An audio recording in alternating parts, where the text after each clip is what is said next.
So there's a misconception that if you're single, you are incomplete, perhaps damaged, salvaged, and you won't be happy until you find your one. And that is not true. That is bullshit. It is a message that has been fed to us by media and advertising. The truth is, when you're single, you have the richest soil for growth. That's why I created this podcast. And unlike other podcasts, this one is host-driven, not guest-driven. That means I will be rotating health and wellness experts 3 times a week to give you the giant box of wellness crayons, not just the primary colors, so you can start building a meaningful life. It's time to give singlehood a cape.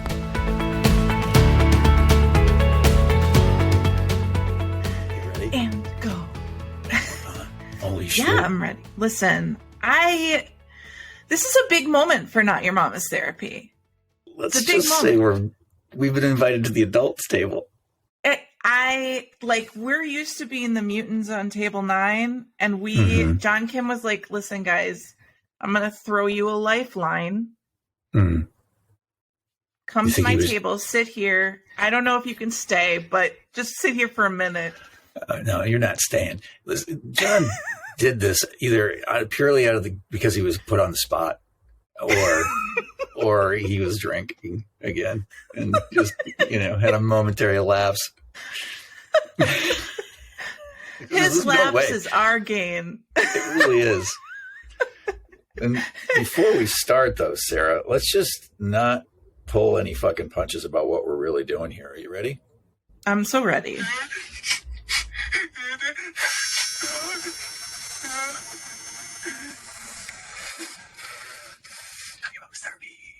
Because that's how we fucking start every show. That is, right? You're absolutely right. You're 1000% right. Let's not be afraid to tell us who's in the house. Not your mama's. Not Your Mama's Therapy. We're here. This is a very special episode for us. John Kim, the Angry Therapist, is giving people a chance to use his platform to share their message, and that's why we're here. When you first told me about this opportunity, I was like, there's no fucking way. How am I going to make dick jokes? How am I going to? You just did. And I was like, Lair, I'm going to have to tone it down. And you were like, absolutely not. No, it's off brand for us to tone it down. It's like you said in the first episode, you're like, I want our listeners to wonder why our podcast was included in the therapy section. Right? Isn't that what that's what we're going for? It really is. I record every episode with the one singular goal, and that goal is to make Ashley, your wife, fear that you're going to lose your license. Or just not be invited places anymore. Remember when she was afraid I wasn't going to be able to speak at the Low Country Mental Health because of one of our shows? That's what we're doing. Guess what? Yeah. You still did. Yeah. The pirates are actually here now. Listen. I love it. We're here. We're doing this. We're going to talk about jealousy today. All right. Which I'm really excited for. Because jealousy is something that I feel deep inside of me, particularly when I look at your wife and how hot she is. But I use that a lot. And people are jealous of me. They're like, how did you end up with her? Is frankly what they do. Yeah. I see their jealousy. Yeah. They're like, really? I don't know how you couldn't. Right. Well, I always say it's low self-esteem. That's why she picked me. She has low self-esteem. All the trauma. That can't be it. No. That can't be it. No, it's not. But, look, this is, if John doesn't understand, this is the preamble to all of our shows. Our producer, Lindsay, is constantly like, okay, I have to fast forward and clip out the 7 minutes of wheeze-laughing. Yes, 1000%. To get to the meat of it. But don't clip out at all, because it does add a little color and flavor to our show. Listen, I just like to think people are laughing with us for 7 minutes. Yeah. And then they get We tired know Norway is. You know what? That's right. Norway is laughing along with us. The Norwegians are loving us. I think that's so great. We're just international podcasters now. But anyway, so yeah, let's talk about jealousy. Mm-hmm, yeah, because there's different kinds of jealousy, right? I'm sure you see it all the time, where it's like, you know, on the one hand, there's some good jealousy out there, and then but it can get real toxic real fast. And I really want to like explore what that line is, like where you are like, you know, it's okay if, you know, people think your wife is a smoke show. They should. That one feels fine to me. I'm good with that. Yeah. Yeah. Look at me go. They just apparently, yeah. He's got something. We don't know what it is. Right. And then there's the jealousy where it's like, you can't go out because I don't want people to see you, you know, or things like that. That's a fair point. That is actually seriously the line where it becomes particularly toxic, and where we start seeing other symptomatic pieces that come up that sort of need to be dealt with. And we could talk about jealousy within romantic relationships. We can also talk about jealousy and all the other forms of relationship, friendships, people within our industries, people at work, right? So the green eye actually does raise its head in so many areas of our lives.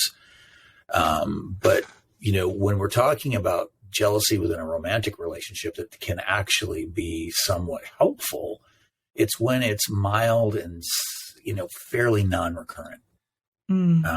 It's something that we can feel. It's a momentary pang. And it often comes, you know, with, you see your partner perhaps getting noticed by someone else. And you see that look at yours. Now I'm going to share. Tell me more. Yeah. So no, actually it happens with me. Okay. It happens for Ash. She's the one who tends to get a little more jealous. Really? And yeah, it's true. Oddly enough. Does she own a mirror? Like, what is she? I know. And look at this. This face is like the Island of Misfit Toys. Right? This nose has lived on one side of my face from one year to the next. And how do you walk around as Ashley and feel jealous of anything? Well, how? She does. And I can tell you that there are times when I receive the benefits of that. And I think you know what I'm talking about. Listen, it gets her fired up. Yeah, I mean, there is a vaginal claiming that has to happen. Well, yes, right. She's essentially peeing on my tree. She's going to kill me for this one, by the way. She's going to kill us both. We're dead both too. Getting divorced. Oh, totally. From Ash. Yeah, no, but like this is an example of just that type of, you know, if we'll claim it sort of as good jealousy, it sort of lights those fires and it keeps that tension. Esther Perel and her book, Mating in Captivity, sort of the old tome of sexual longevity within a relationship, she talks about this very thing. And I talk about it in my book as well. And I cite her where I talk about familiarity, right? We all can, if we're going to be in relationships that span the course of many, many years, we can become victims of familiarity. And what that is it's this thing that we rush to because familiarity gives us safety. We know this person, we kind of lock them down, and we don't have that fear of abandonment so much anymore. We get a few kids and maybe a mortgage and a car payment. And we have the vestiges of familiarity. And it's this thing that we rush to, but it's also this thing that can be the killer of so much sexual tension and curiosity within a relationship. It kind of gets to this place of been there, done that. And a lot of couples in my practice and a lot of couples that I see come running in after the dopamine blast of new love is over, familiarity can set in. And we get that sort of been there, done that. And one of the things that Perel talks about in her book is essentially I don't know if she would put it this way, but when I read it, it was like, oh, you're sort of prescribing a little positive jealousy, which is she cites different cultures in Europe, like in France and in Spain, where just make sure I have my do not disturb on. Sorry. And cultures in France and in Spain that will actually,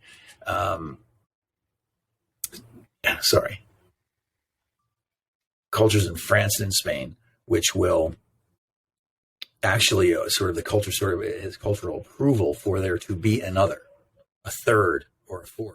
So your partner knows that you have somebody kind of waiting in the wings, a lover.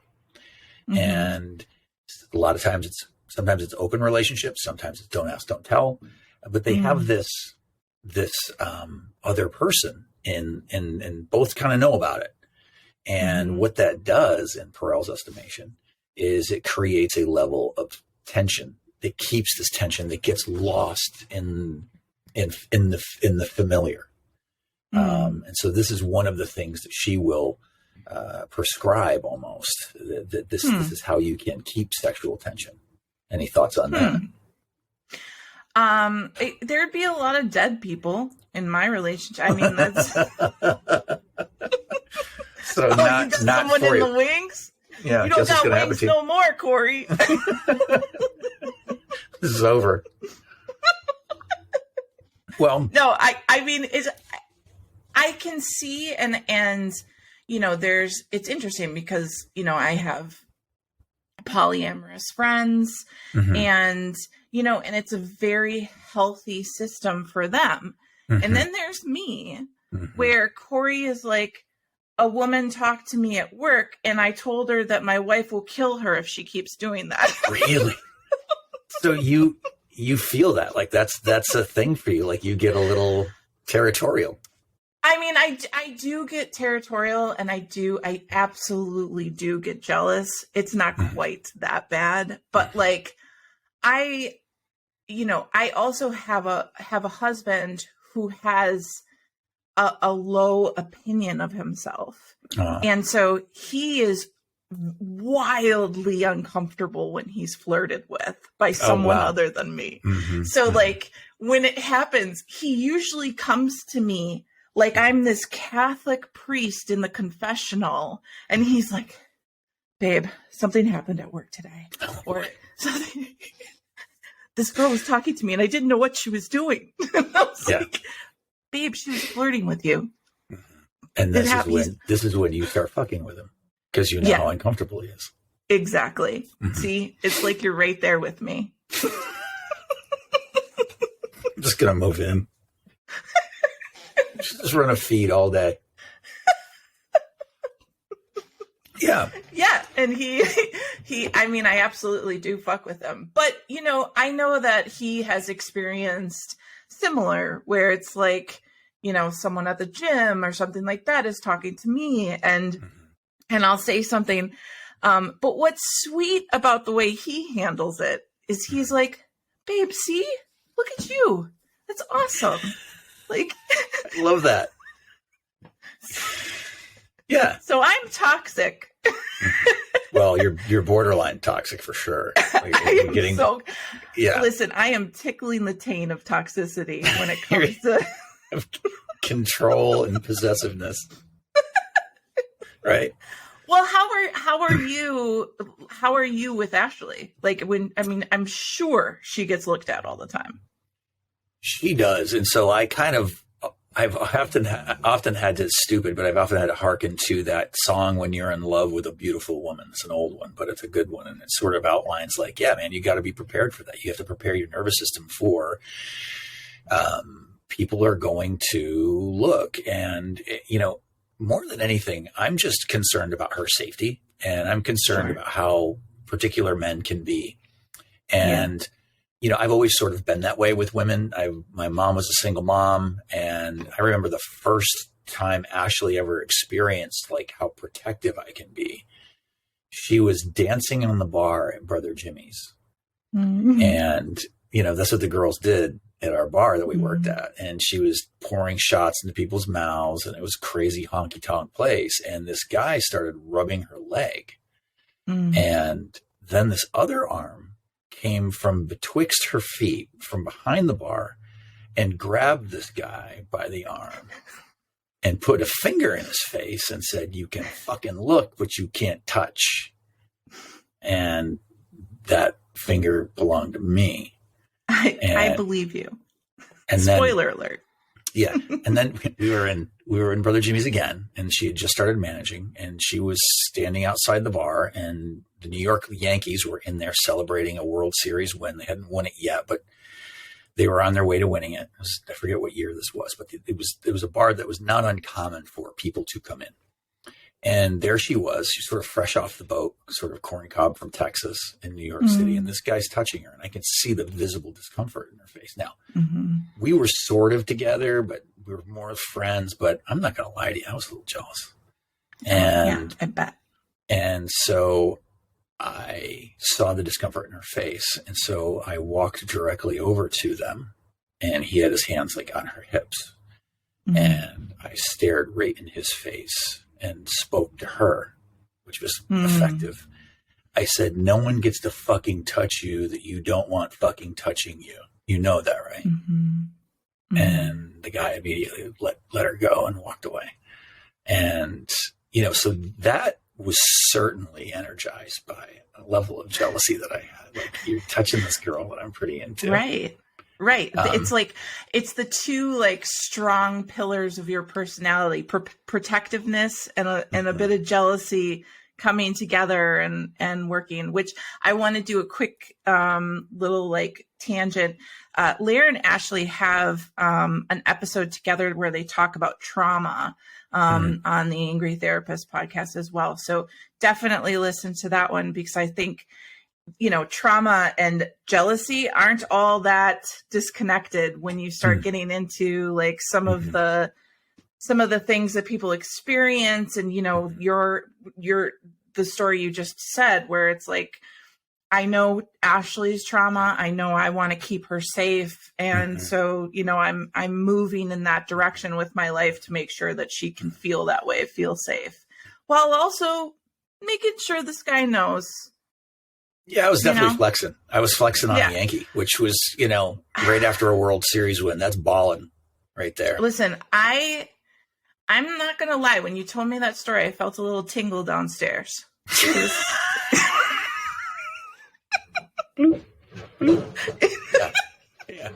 It was good. I liked it. Yeah. So when you're like in the office with your clients, and is there a time where you ever like try to prescribe a little jealousy or encourage a little jealousy? Or do you more often see the toxic side of things where you're trying to repair whatever is causing that toxicity?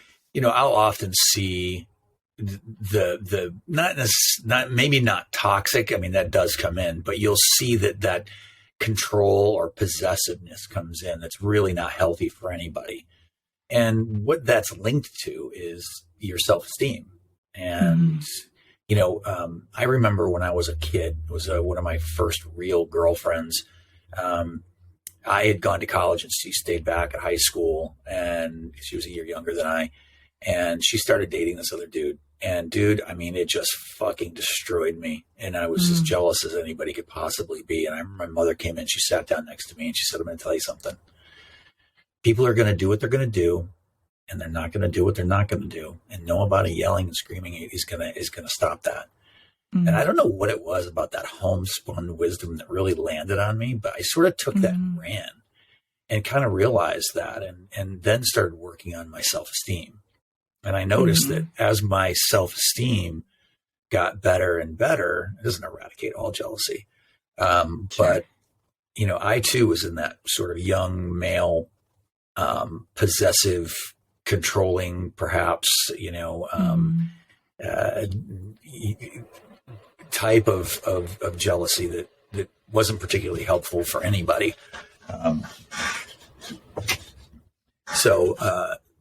Really working on myself, and again, my self-esteem was the thing that kind of pulled me out of that. So that's what I try to help my clients with, is that if a client is experiencing jealousy that seems unhelpful, yes, sure. If there's an opportunity to say, hey, let's maybe we can kind of corral that over into eradicating some of the familiarity that's happened in your relationship. Great. But by and large, they might not be able to handle that particular slippery slope. And I want to help them kind of deal with the bordering on toxic, not great jealousy that's now beginning to creep into their minds and into their relationship. Because very quickly, when someone hears that I'm jealous and they become controlling, well, you don't trust me. Right. And so, yeah, that's kind of how I see it happening in my client population. Now, it is an opportunity for me as a therapist to dig a little bit deeper into their personal work, because when you really drill down below the waterline, I think we quickly get to some of the things that I covered in the book. The book is called The Practice of Love. Rebuild patterns, rebuild trust, create a connection that lasts. Get the audiobook. Yeah. Trust me. In that book, I talk about, am I safe? Am I loved? Am I enough? And do I matter?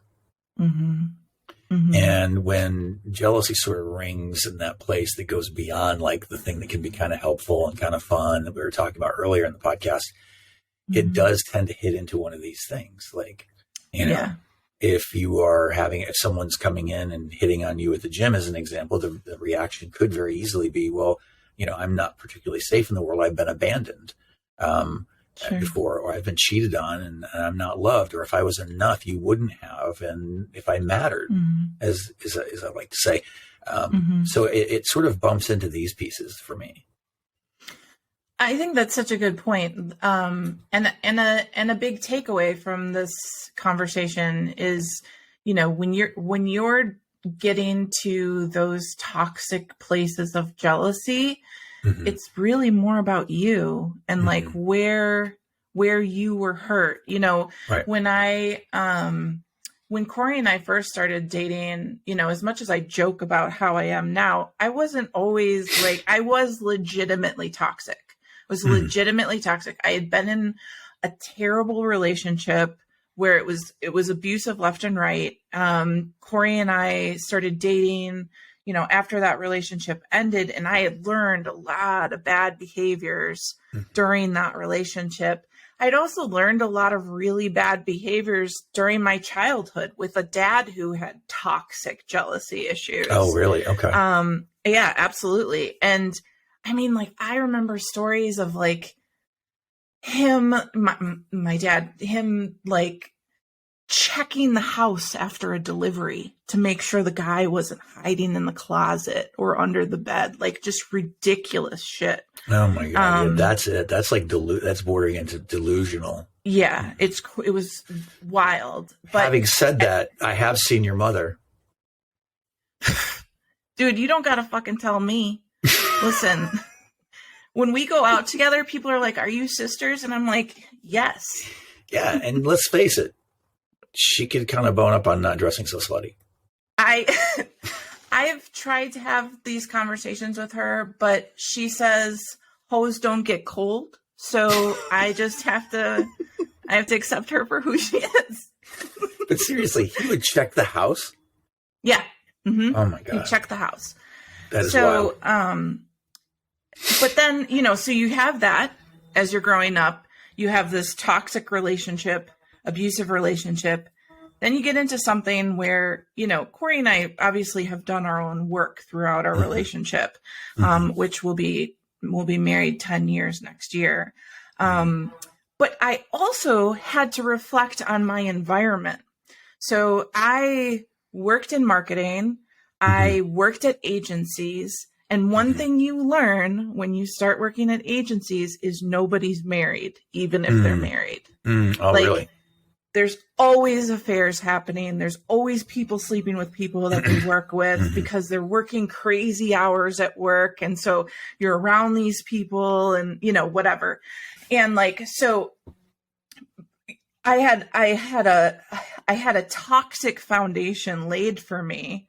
And then my environment was just like, look, this is what people do. This is how people act. You can't trust anybody. And like, it took a while for me to get to a place where I was like able to accept the fact that I was the problem, but also to be able to have these conversations with Corey and be like, hey, I'm really feeling, you know, I had this conversation with him a couple months ago, actually, where I was like, I'm feeling really jealous. And he's like, why? Like, you know, and it's always that with him, sweet angel that he is. He is sweet. But it's always like that kind of situation. And so I think it's important to recognize the things that made you that way. And then that it's a you thing, but then it's kind of like how, you know, it's your practices. It's personal responsibility, you know, and then you get into like the narratives of like, what are you saying about your partner? What are you feeling about them? What have you manifested? And then you start having conversations with them because they're working with you, and you can say, there's this little part of me that's scared. And that's what it comes down to. Or there's this little part of me that doesn't want to share her toys.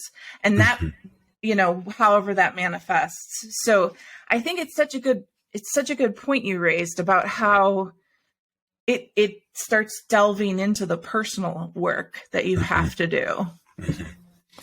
Yeah. And look, I think it's fair to say that, like, no matter how much personal work you do and how good your self-esteem is, like, I'm by and large, to answer your question earlier, I don't get particularly jealous, even because I know that she's a pretty woman, and I know that men are going to look at her, men and women alike.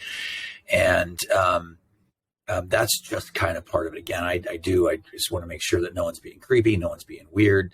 You get to take a look. If your gaze lingers, you may look up and see me staring at you, which isn't always fun. But I can tell you asked, like, do I ever get jealous? Because she's got some good ones, my wife. Like, I might not get jealous on the daily, but she's brought some real fun ones to the table. Oh, okay. Give me the tea. So we were just together, really. Like, no one really even knew in the bar that we were really together, because it's kind of where we were all the time. We worked there. But it was this bar, as I said, the Yankees came there, and various celebrities would come in all of the time. And this one time, well, NSYNC, the band NSYNC used to come there all the time. Oh, okay. Yeah. So much so that, like, Lance Bass was a groomsman at one of my best friend's weddings. Oh my God! So they were there all the time. They would go and literally play. They would play Madison Square Garden, and then they would come and, like, dance on the bar at Brother Jimmy's, and work behind the bar with us. And so this one night, Justin Timberlake had taken a fancy to her. And to this day, she's like, this is not true. And it's absolutely fucking true. It's absolutely, I was there. I saw it. And believe me, I was watching. And so at the end of the night, we're kind of cleaning up, and they're still there because they like to hang out for after hours. Then they're all going out to a club, all the bartenders, some of the waitresses, and NSYNC. And as they're going out the door, Justin Timberlake turns to my then sort of girlfriend, now wife, and says, hey, come with us. Come on. And kind of gives her this little wink. And I'm like, you son of a bitch. And yeah. And I look at her, and she looks at me, and, like, you know, so I have to find some semblance of something, right? And I'm like, shit, I could feel my want to be a an animal in this particular and protect what, right. You know, but I couldn't do it because I also wanted to feel chosen. I wanted her to pick me. Sure. Mm-hmm. Right. And that's the other side. If you take up too much of the space and with your jealousy, you never actually give your partner the opportunity to pick you. Now, you also are taking the chance that they might not. That's bad information. It's information that you might not want, but it's information that you absolutely need. And so that's what I thought to myself. I was like, if she does this, then it tells me who she is. And so that's the way I was able to sort of quell my jealousy, even though it was up. And so I just looked at her and I kind of said, well, looks like someone has a choice to make. And I walked away. It's a true story. It's a true fucking story. It's such a power move. It's balls, right? Yeah. Looks like someone's got a choice. And then you could hear my spurs clinking as I walked away.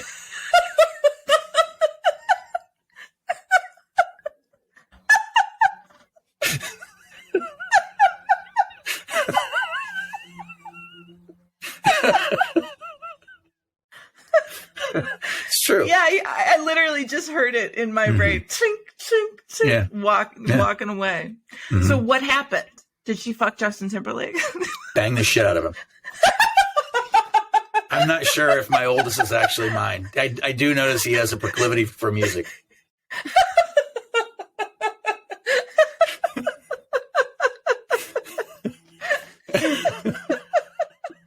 Makes me a little nervous.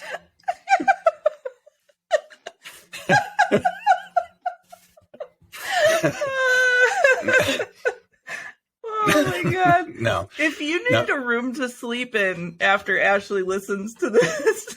Yeah, because I got another one in the barrel. Are you ready? Oh my God, hit me. Yeah, so this is the other big jealousy moment. And this is a good one, although I wouldn't tell two anecdotes in a row. I would want to move on to something else, but this is good. So we had gotten together and then we were taking this break. We broken up for various reasons that I won't get into. And we decided to take a break and we were probably broken up for about maybe somewhere in the neighborhood of 2 weeks, ultimately. But within that 2 weeks, don't you know, fucking Ashley finds herself dating not just some schmo from the bar or some dude, right, from Wall Street or whatever the hell you'd find in New York City. She's dating a straight up fucking soap opera actor. No. Yeah. Face jock, gorgeous. Like I am a man with a staunch record of heterosexuality. And even I'm like, wow, you are fucking dreamy. God damn it. And I'm like green with like, you've got to be shitting me, right? Like this, you had to choose this guy and he's awesome. That's and the I guy. hear from, and I also hear from a friend of a friend, he's really nice. And I'm like, I hate him so much. And I'm so jealous.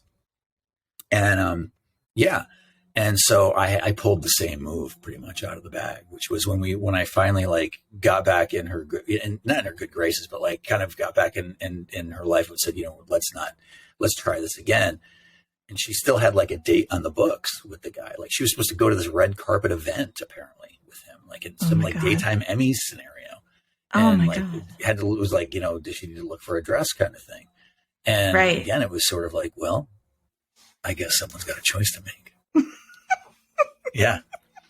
But I don't think I could have actually done that, spur clinking move as we're kind of laughing, but like it did take a high level of self-esteem for me to go, this is a choice she has to make on her own. I can't do this for her. I can't make this choice for her.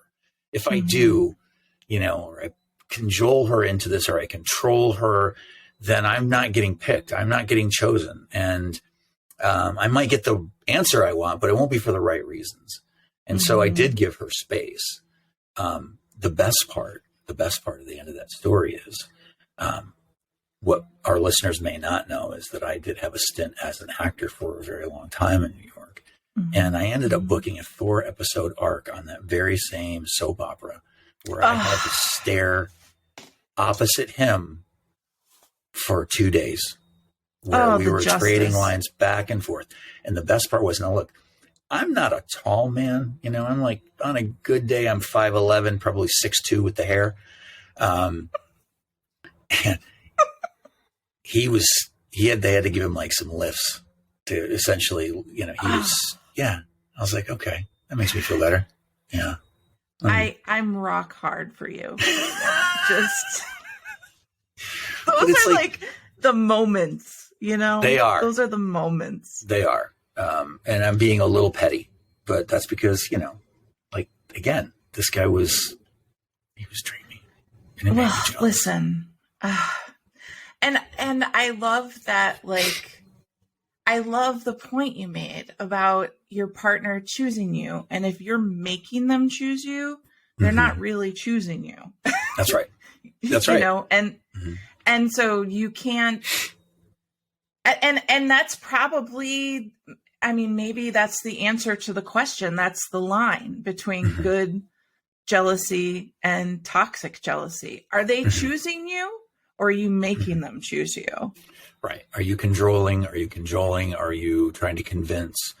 And again, it's really hard. And this is the thing I tell my clients in the various situations that perhaps these types of things present themselves, is you want to be picked, and you want to allow them space to choose you, because then you know that you're chosen, and you know that you didn't do anything to try to manipulate that choice. Now you are, entering into that zone of, you might not get the answer that you want. And again, that answer that you think you don't want is actually an answer that you needed. And so, as jealous as I was in those moments, I didn't allow the green eye of jealousy to necessarily control me, even though I wanted to, because I also knew that pushing her, it wouldn't have felt right in the long run. And to give her that space to, like, pick me, it really did in retrospect. And I'm telling these stories with great joy, because of the fact that, like, she did pick me. Yeah. I didn't ultimately have to be jealous. They didn't have to control her. Right. Yeah. Right. No, I love that. And I love that the universe gave you those moments where it's beautiful, isn't it? God. But again, it's not like just some guy at the Napa. That's exactly right. Like, how many guys can say, my wife turned down Justin Timberlake for me? Well, a lot of people just look at her and go, and then look at me and go, really? That was your choice? That dude seems like he's got it dialed in. This dude, I mean, not so much.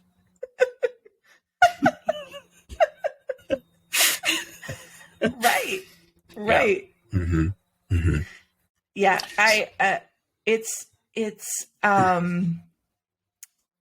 Let's talk. I do want to talk a little bit about good jealousy, and, like, how good jealousy can be used, like, in a relationship. How do you see that sort of manifesting and working in your benefit? Well, I think that when we notice our partners getting noticed, if it's in that physical sort of sexual way, or like around that attractiveness thing, or if you see somebody sort of, it can be a reminder. And that's why I see it sort of playing out with people as they navigate the different scenarios that these things might come up. And in a healthy way, couples will kind of have a laugh about it.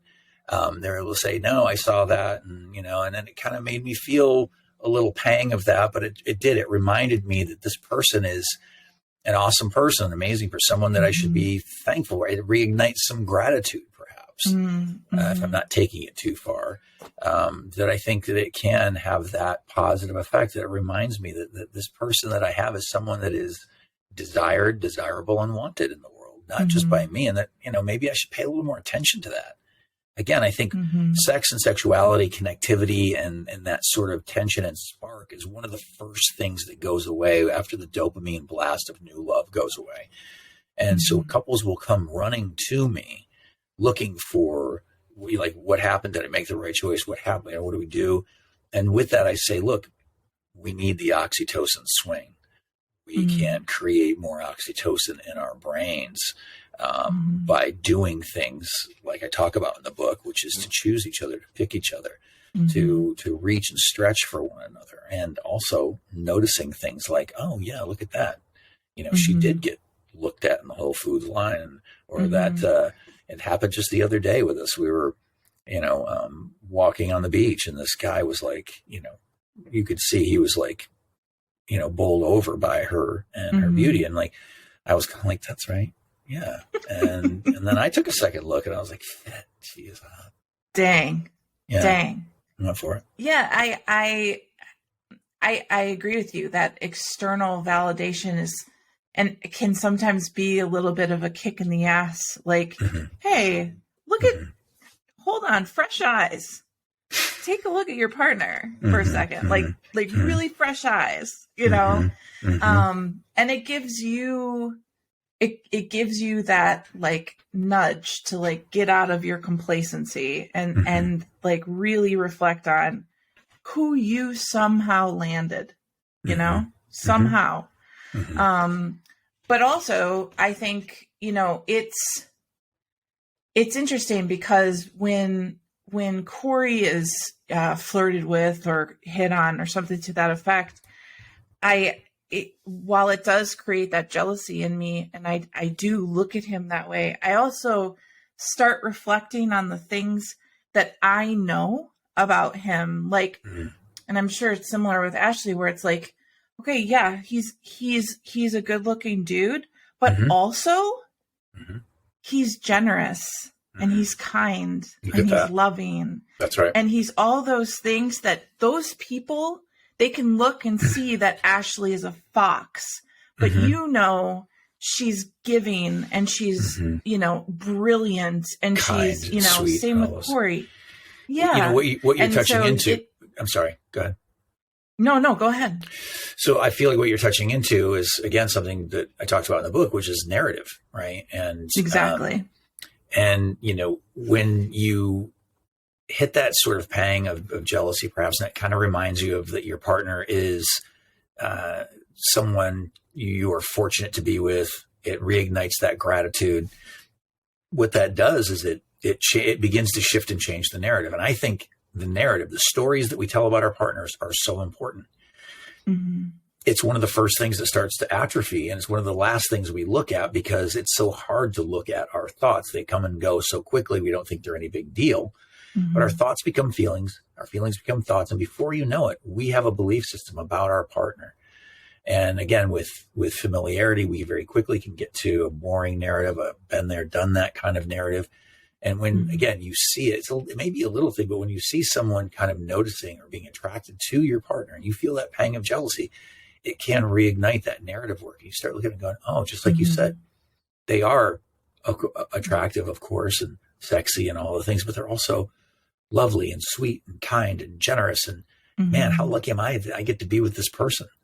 I don't think there's any better work to do within a relationship than work around the narrative. And it's one of the reasons why it lives actually as a cautionary tale in the book, because narrative work is not easy. It takes a lot of mindfulness to ferret it out, but things like little pangs of healthy jealousy can remind you of the narrative you're telling. And is it a good one? Absolutely. I'm not sure what happened, but the recording just blinked. So I don't know if that means anything, but no, that was on my phone. No, it came up on my screen like a little purple thing. Oh, so, okay. Yeah, no, I, it's such a good point. Like, and I feel like in the practices, narrative and choosing, I mean, they're all important, but when you really start getting into the work of your relationship, they're such important pillars for a healthy relationship. And they're such an important thing to like, not to do consistently.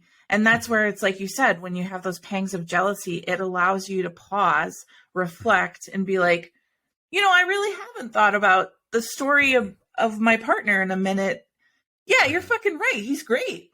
Like, he's really fucking great. Like, or, you know, like, I'm going to choose to blow him tonight. You know what I mean? Like, you're really choosing him in that moment. You know, before we run out of time, I do want to talk about jealousy outside of romance, because I think we see a lot of that, especially in this day and age when, you know, never before have we seen different, you know, businesses, different jobs that we may have, different work that we're doing plastered across all sorts of social media where we can compare ourselves to everyone and everything else. We, everyone's sort of putting out their curb appeal, as it were, on all the different social media platforms, saying, look at my life, look at this thing that I'm doing. Social media, Instagram, Facebook, and TikTok, and all of them have given us this sort of carte blanche to say, hey, look at me now. Look at me go. And such a good point. Yeah. And I think it does. And I would be lying if I said that didn't ever happen to me, because it has. Absolutely. You've experienced the same. Oh my God. Absolutely. I've worked in social media. I know that like behind the scenes thing that you're trying to capture, and a lot of it hinges on jealousy. It hinges on you want to make a group of people, as many people as possible, jealous of the narrative you've created about your life and how great it is, right, so that they follow you, and then companies will pay you. Like, that's true. It's absolutely, social media is predicated on jealousy. Right. Yeah. So you see that seeping into other relationships, and I've seen it seep into friendships and experienced it. And for me, I've kind of come to the conclusion, at least for me, if the jealousy that friends might have of you, or me in this case, is not something that they can sort of like, when it's sort of healthy jealousy, they're like, man, that's awesome. I'm so glad for you. I really wish that I could do that. Or, man, it made me jealous when I saw you do this thing, right? They're sort of naming it, they're sort of saying it, they're pulling the wool back on it and going, yeah, that's a pang of jealousy. So that feels really healthy. That feels really okay in my book. But when someone's holding on to jealousy, when someone, can't really cop to it, I've watched it kind of, manifest in not healthy ways and become almost resentful. And I've had friends who finally cop to it and say, why do you get so many cool things? And I want to be like, well, because I bust my ass, no one's handed me anything. But that narrative gets told in their head that I'm so not lucky, he's so lucky. And I think we can very, very quickly go to that place of bottoming out and letting it sort of bottom out our self-esteem. Why does that person get this, but I don't? Yep. Right? Yep. Absolutely. I had a friend. I have a friend. He is, one of the kindest people I know. And he just puts kindness into the world. And because he does that, I firmly believe he has been successful at what he does in, helping people with their physical training and all this other stuff. But he said to me once, he said something, it was he had gotten something, some kind of whatever. And I was like, I'm so jealous of this treadmill that you've been able to get. And he literally, he's like, Sarah, pause for a second and think about that. You're not happy for me. You're jealous. And I was like, holy shit, you're right. Like, I didn't pause to think about, you've achieved this thing. I made it about me and what I didn't have. And it really changed the way I think about responding to my friends when they tell me something great. It's a great point. I have to be, here's another practice. I have to be super mindful of like, what is the first reaction I have? And if it's to say I'm jealous, that's not the right reaction. It's not about them. It's about you. It's not about being happy for them. It's about being sad for you. Or, what's the deficiency in me? It's, I know he's a controversial figure, but sometimes controversial figures are pretty smart. Jordan Peterson said, you be careful the people you keep close to you, right? The people the people who are your friends are the people that you can tell bad, horrible things to, and they'll understand and all that. But your really good friends are the ones you can tell really good things to, and they'll celebrate you.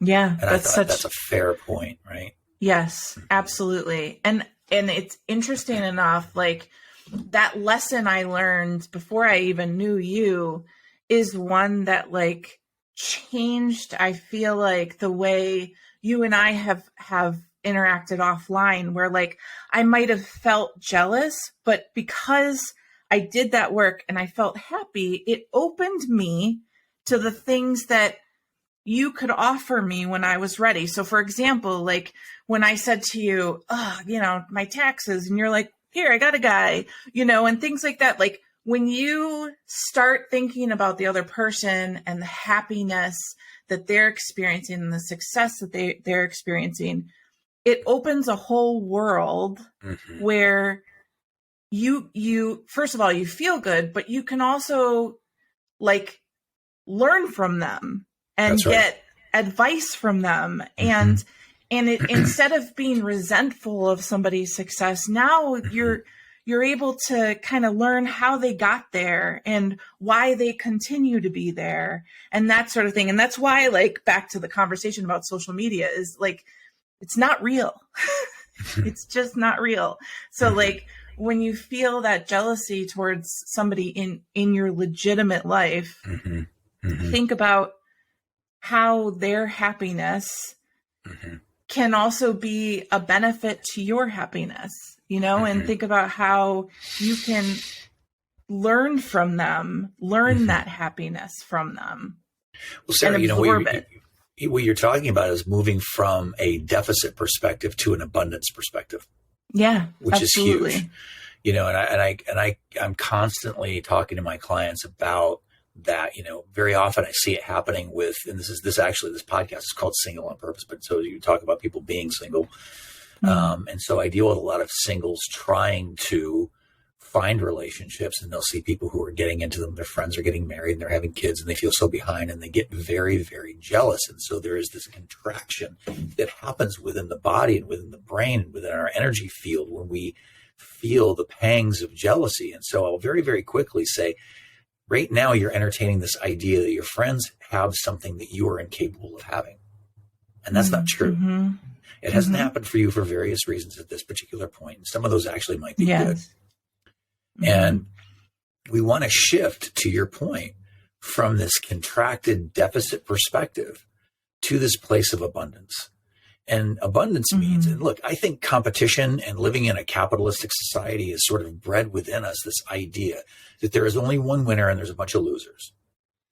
Right? And that, you know, that there is no second place and all of that. And so that is a contracted deficit perspective. When you think about it, as abundant as this country is and as abundant as this culture can be, it is a deficit. Probably why, you know, the richest is there's only 1%.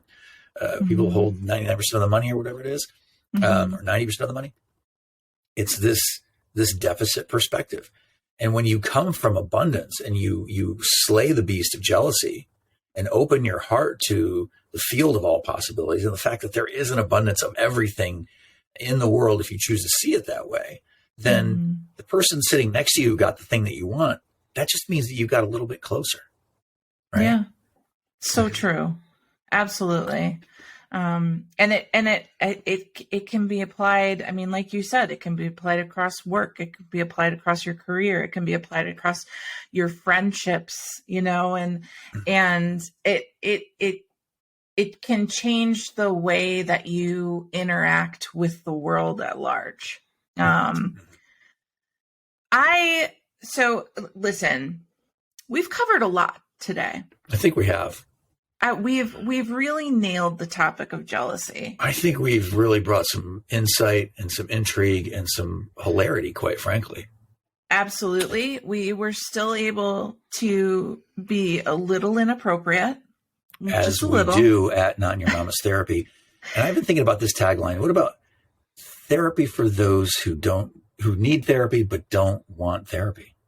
I think that's what our show is really about. I think you're onto something. I think you're absolutely right. Let's I love workshop it. Okay. Special thank you to John Kim, the Angry Therapist, for letting us hold this space on his channel.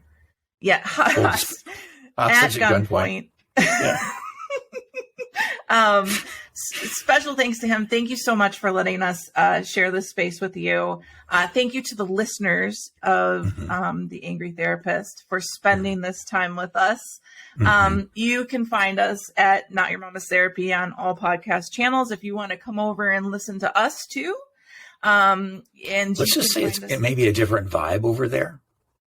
Listen, yeah, you're gonna hear some things. Okay, you're gonna some things. A lot of what we've shared today, you're gonna hear a lot more of that.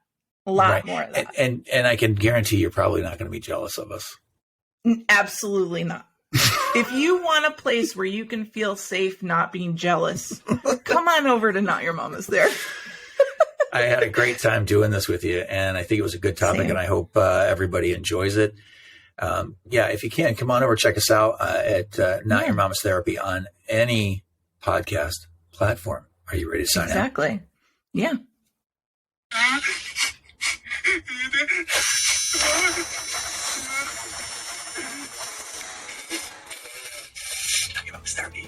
I hope that episode was helpful. Hey, listen, if you want to share your singlehood journey, if you've gone somewhere and come back, if you have revelations and wisdom, please share your story. It's going to help other people. Nothing makes us feel more connected than hearing other people's stories. So just send me the audio of your story, and you could just record it directly from your phone and email it to theangrytherapist@gmail.com. Also, if you want our Single on Purpose newsletter, go to singleonpurpose.life. That's singleonpurpose.life. You will get tools and articles and other people's stories, and also Zoom links to private gathers. So if you want to join our community, go to singleonpurpose.life. Thank you for listening. Be well. We hope you tell a friend. Hello, everyone. My name is Ashley Diaz. I'm so excited to share with you guys the singlehood story, the true ups and downs of what it really feels like to go on this solo journey of self-love and self-discovery. I'm 27 years old, and personally, I have always been the gal that was in a long-term serious relationship. I'm sure so many of you guys are able to relate to that. And with that being said, my singlehood journey began with me being in a relationship. And I decided to be with someone when I told myself I wanted to be single. And I told him that from the beginning, that I really wanted to go on my journey of being alone for once, because I just got out of a relationship with a narcissist. I was dealing with PTSD. And for those of you guys that don't know, it's a fucking hell of a mental battle. But I'm in the recovery stages, and there's hope for those of you that are going through that. Anxiety, panic disorder, all of it, depression. You got this. You're killing it. And eventually I ended up leaving him, parting ways, and truly keeping my promise of being single. And through that journey, I discovered that I was holding myself back in ways because I would put my time into the relationship rather than in myself. And I had a lot of time to reflect on that, being alone.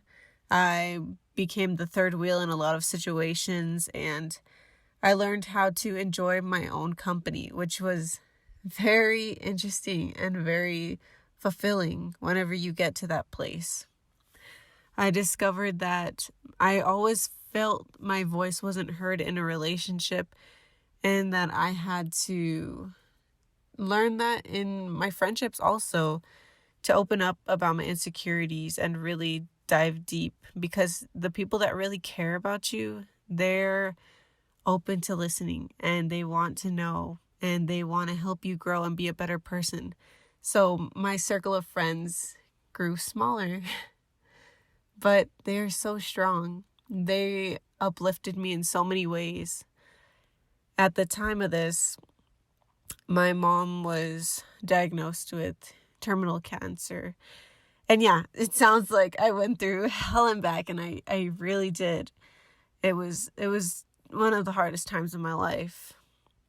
But, you know, we are all resilient as human beings. We are made to keep fighting. And as hard as it was battling through all of that, I decided to keep on pursuing this self-love journey. And one thing that panic attacks taught me was I needed to take a lot of walks. And now I take mindful walks. I'll take walks in the morning. I go to the gym, not because I want something shallow, but because it's good for my mental health. And it makes me check in with my body. Doing yoga made me feel very present. And it was able to show me where I was really struggling with trauma. And it really helped me release it also. And it's very beautiful to see where things are stored. And then when you reflect and you have that little aha moment, and you're like, wow, it was from this. This is why I'm feeling this way. All these years, I had no idea why I would do this. And now I know. And an example of that is, personally, I always had the issue of getting into a relationship, and when things went south, I would end up thinking about an ex. I'm always hung up on an ex, or I used to be.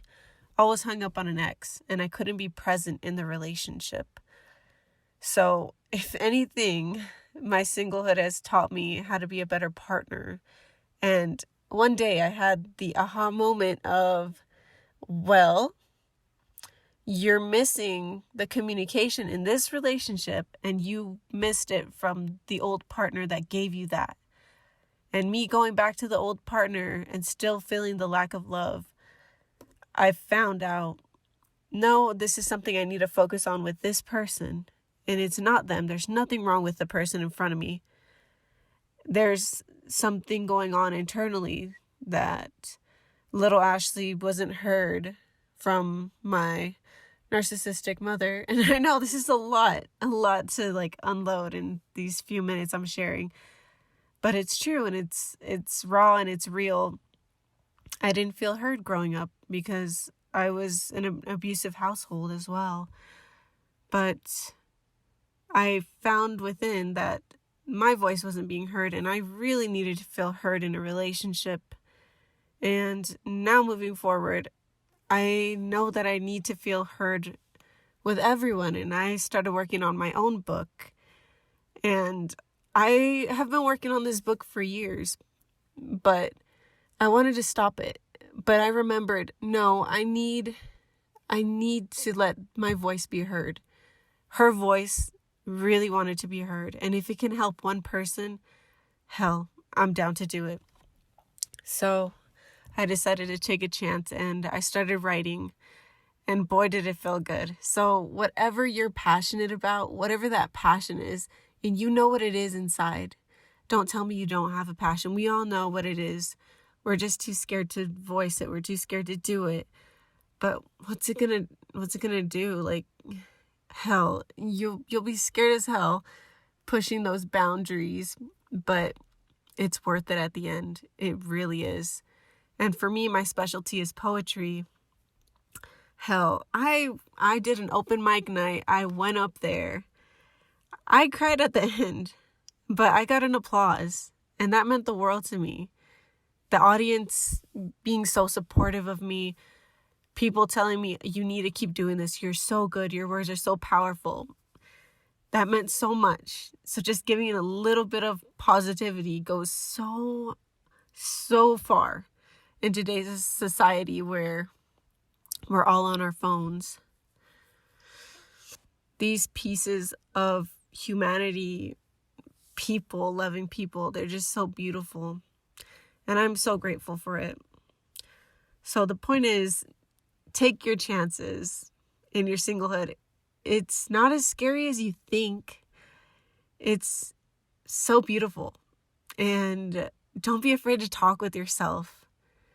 It's quite enlightening. And hell, speak even if your voice shakes. Like, I know I can feel mine shaking right now because of so many emotions, because I'm still going through the singlehood right now. But it'll be worth it. You might surprise yourself and find that you do have the answers that you're looking for. And knowing that you're strong enough to go after those dreams you want, do those little things during the day that make you feel so happy. For me, it's writing, it's painting, it's watching a romantic comedy, things that I kind of saved to do with a partner. I did it by myself, and it was beautiful, a really beautiful thing, knowing that you can still feel happy and whole alone. And you're not really alone because you have yourself. And you've been with yourself since you were born. You have been there for yourself through it all. So if anyone could be called a best friend or a true love, it's yourself. Because heck, we stood by ourselves, right? But I hope this helped someone out there. And just lead with love. Thank you. Thanks for listening, you guys.